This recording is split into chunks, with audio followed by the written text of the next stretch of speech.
మోషే శరీరాన్ని ఎవరూ కనుగొనలేదు. మరి దేవుడు ఏమి దాచిపెట్టారు? మోషే నెబో పర్వతం మీద మరణించాడు.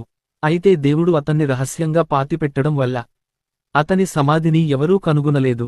ద్వితీయోపదేశకాండము 34లో ఇదే ఉంది.